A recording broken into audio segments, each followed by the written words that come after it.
Hello, everyone, and welcome to another episode of For What It's Nerd.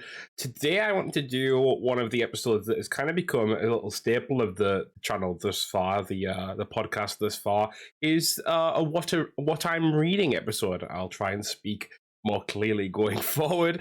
So we haven't done one of these in a little while now. We haven't done a what I'm reading, what I've been reading, etc. in a little while. I think it was a few months ago now. And so I thought it's been enough time. We can discuss some of the things that I've been reading in the meanwhile. I've got a few examples here. These aren't exhaustive. I've been reading a lot of things recently. I've been trying to get back into it, especially because I have a little bit more time to read at the moment due to some changes personally.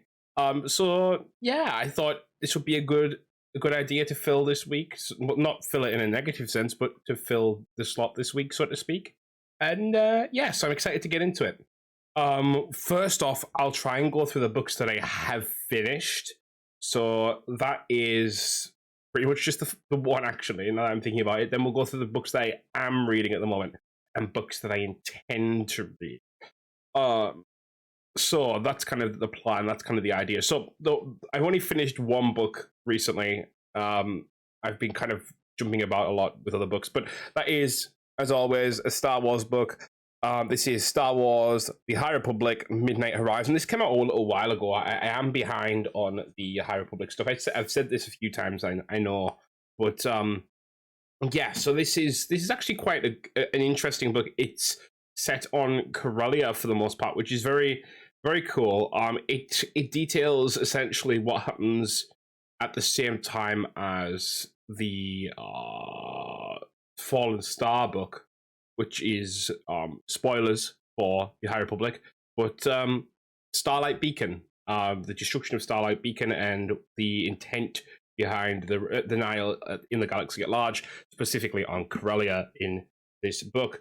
I really enjoyed this one. I think this it took a little bit of time to get going, but once it got going, it got there, if that makes sense. And I think it actually has a very interesting set of characters in this one.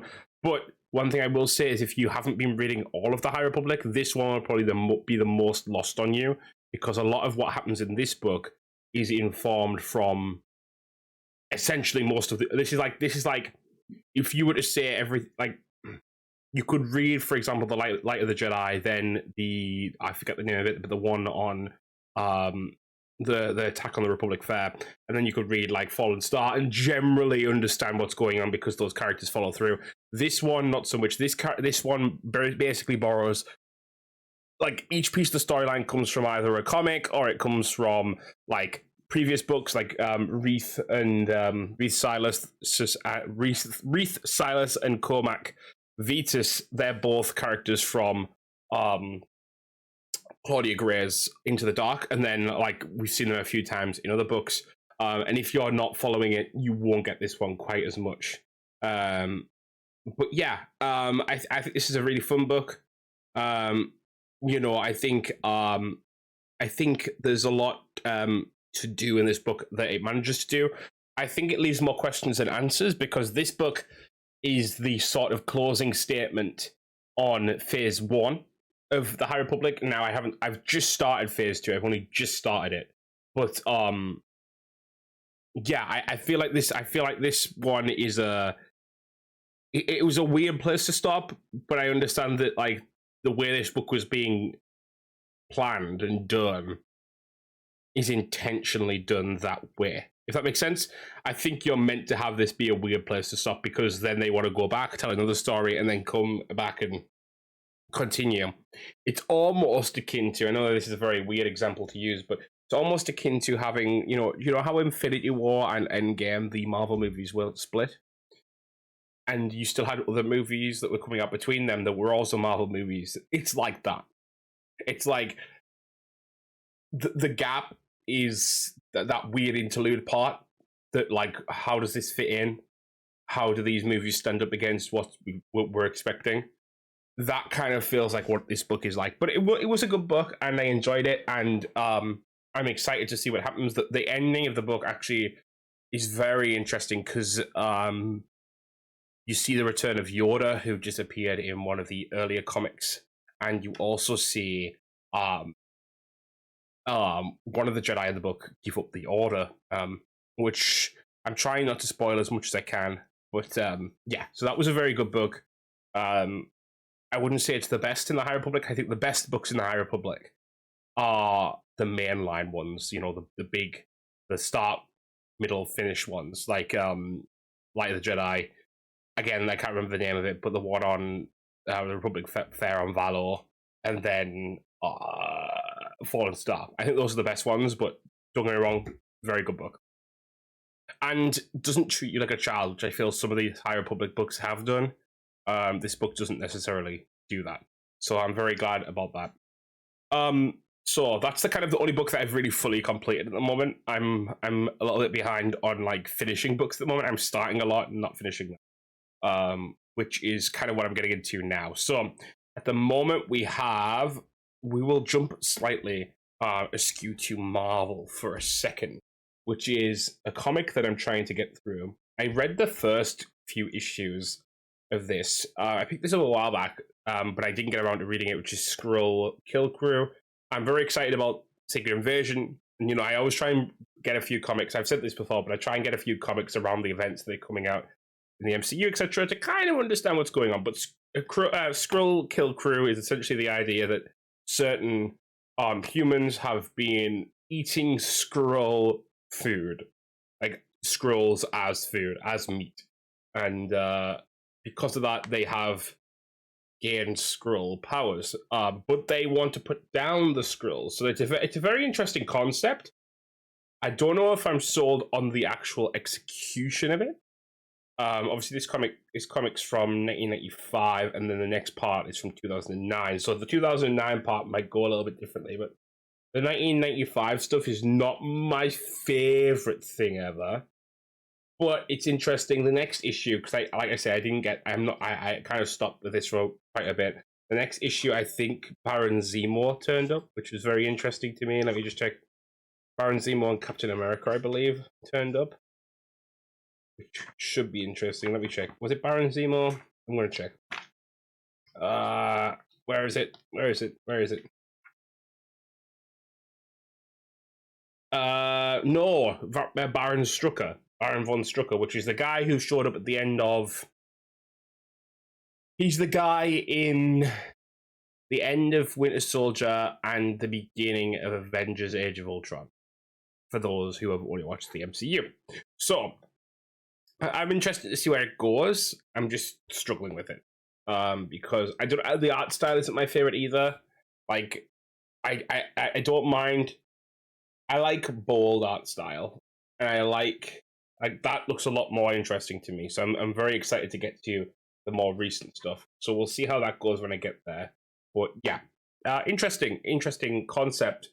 Just something that I've not quite gotten deeply into as yet. But the Skrulls are always very interesting to me, and you know, I'm a big Marvel fan, so we'll see where that goes. The next one we'll discuss is actually an audiobook that I'm listening to. Or should I say I haven't listened to it for about a month. Primarily because I find it's been a struggle. That being I can't even remember the name exactly, but the Star Wars Hunters tie-in book, which is the game that's meant to be coming out on Nintendo Switch, but it's being pushed back again.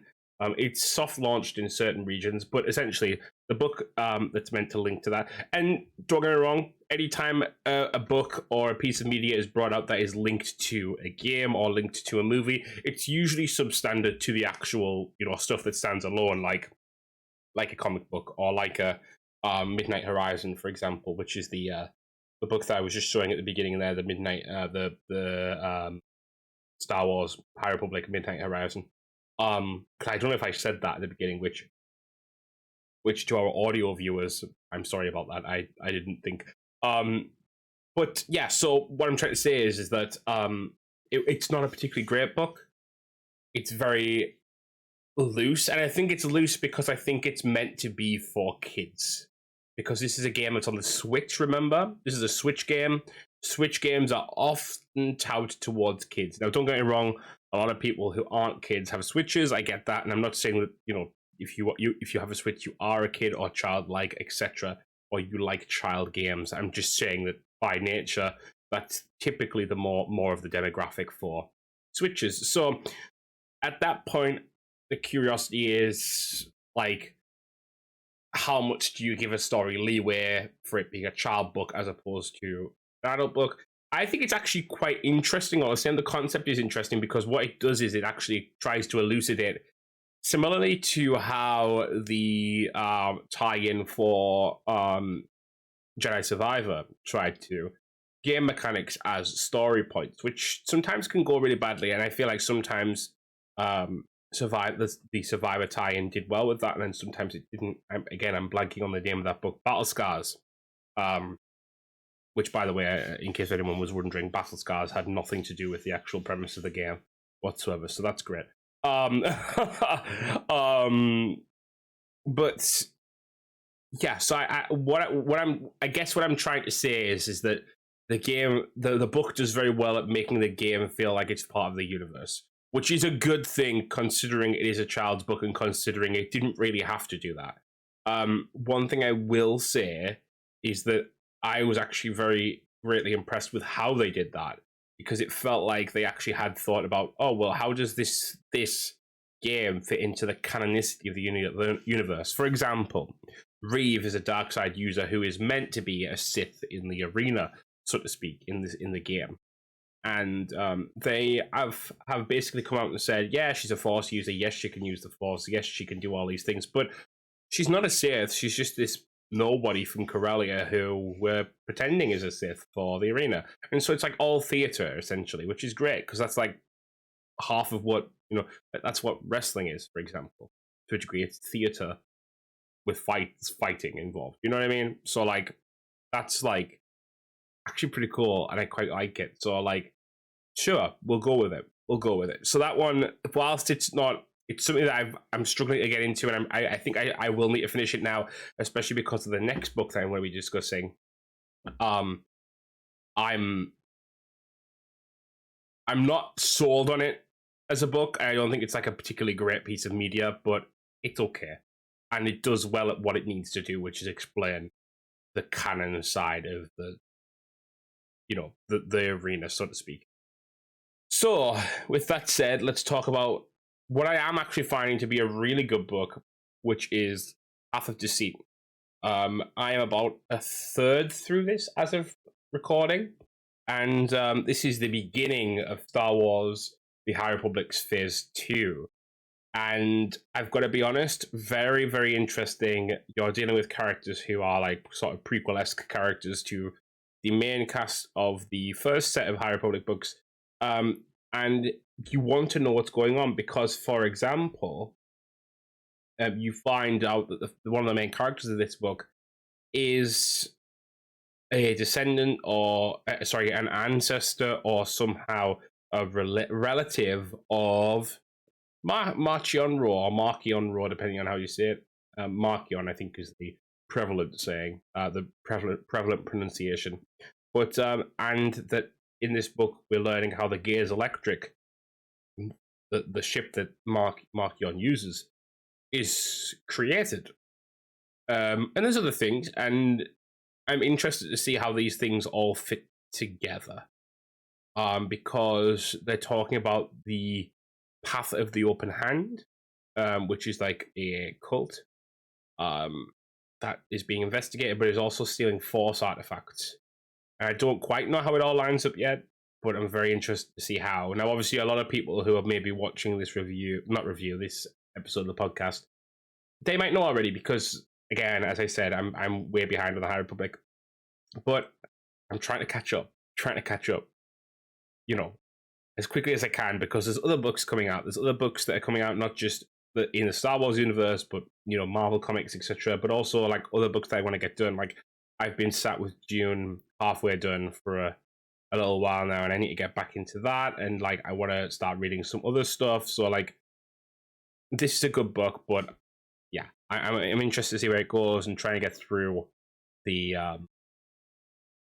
bulk of this. I also, what I was saying before is what probably is more important is that when I get through this, I need to be very much done with the Star Wars Hunters audiobook, because I have some of those the Phase 2 High Republic books as audiobooks rather than as hard copies. So I kind of need to get through to get onto get through that one to get onto the next ones. Which is like scary because I kind of don't want to listen to the rest of that book right now, but it shouldn't have that too much long left on it. A few hours maybe.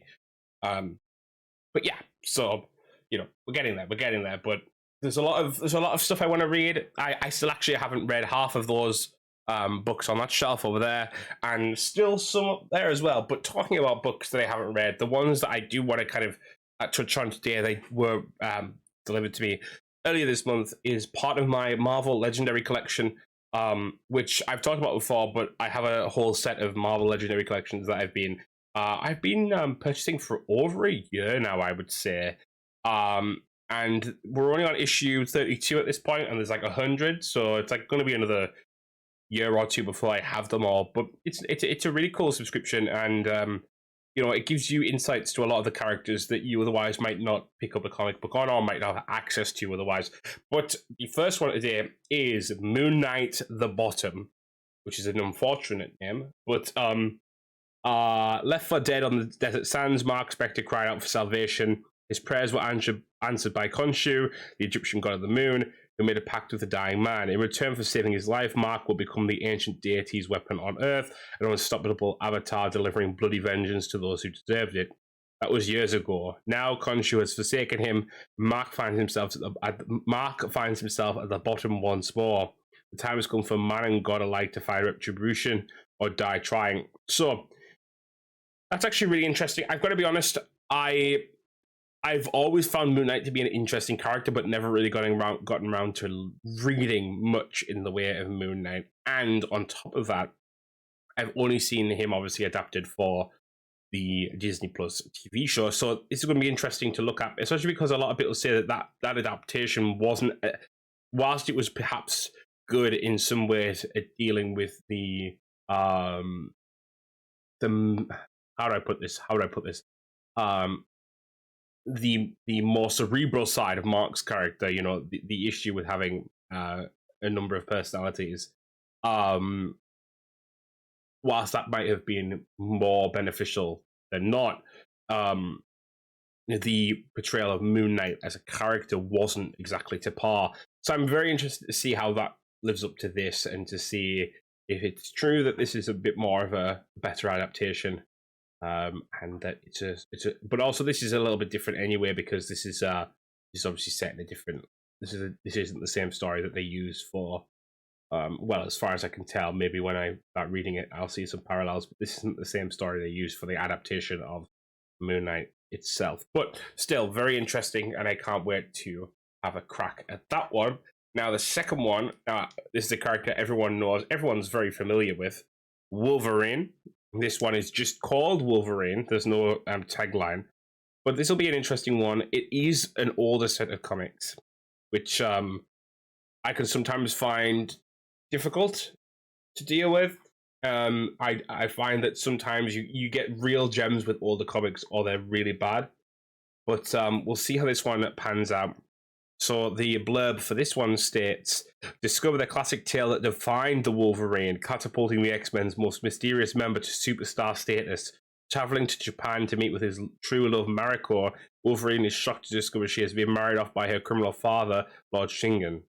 Further humiliated by the vindictive crime lord, Wolverine descends into rage and sorrow and into the arms of Yukio, wild Ronin with a fierce love of battle. But when a new danger rises, Wolverine must fight to reclaim his lost honor and free both himself and Mariko from a deadly trap. If I've pronounced any names wrong, I apologize.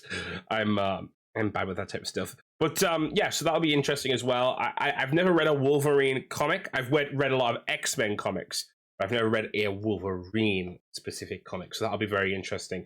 I think I say that a lot when it comes to Marvel. I've got to be honest, and this is something I'm very fair about when I have the chance, is that I am a person who tries very hard to, whilst I'm not a big comic goer, try and understand the comics before I say something silly regarding the MCU, etc. Because I feel like a lot of people just, and I've just hit the mic, that's great. I feel like a lot of people just say things and they don't understand what they're saying, and I try very hard not to do that. But it's not always that easy. But you try as best you can. So that's kind of where I'm at with books at the moment and comics at the moment. I'm trying to get through these so I can get onto some other stuff. Like I say, I like those ones over there because those are all like very exciting to me, and I can't wait to get into those, especially the Doctor Strange one. That one's waiting for me. I'm waiting. I've read a few Doctor Strange comics before, but I would like to read some more. But yeah, so that's kind of where I'm at with it at the moment. I have a lot. I am probably gonna have a lot more reading time coming up very soon because I'm making a career change. Basically, I don't know whether that'll mean more content time or less content time. We'll see as regards that. But yeah, for the time being, I think that's it. So thank you guys as always for coming and hanging out, coming and watching or listening to the podcast. You guys are great. I really appreciate everything that you guys do as regards watching and liking, and if you have subscribed already, thank you very much. If you haven't, maybe consider it, please. Maybe we're but I'm excited about this. I'm excited about the channel. I think we're getting places with it. I think we get a generally decent viewership. I don't know if that's going to be something that will continue to rise or whether it'll continue to at the same rate or whatever. But for the time being, I'm very proud of this podcast. We've done it for just under a year. I'm not sure exactly when the year comes to fruition, but it is coming, which I'm hoping we can do something for. We are also nearly near the 50th episode, I think, as well, which I need to keep an eye on. I'm probably going to end up missing one of them. I'm just going to be honest, and I'll probably have to like race out not a TikTok, but like a video on the day. But like, oh my gosh, guys, I'm so sorry. I'm sorry. But yeah, I'm very happy with how both this channel and Peralta's Place is going at the moment. Generally speaking, obviously, I would like for them to grow and prosper, live long and prosper, so to speak. But I'm thankful for what I have right now, and hopefully we'll see a growth coming. Now that I've rambled a little bit longer, and now that you guys have probably gotten bored of my voice, we'll leave it there. But guys, thank you so much for watching, as always. And listening. I always forget you listeners. I'm sorry. I love you, but I for some reason it just doesn't stick in my brain. But yeah, guys, thank you so much for being here. Thank you so much for hanging out as always, and I'll see you guys later.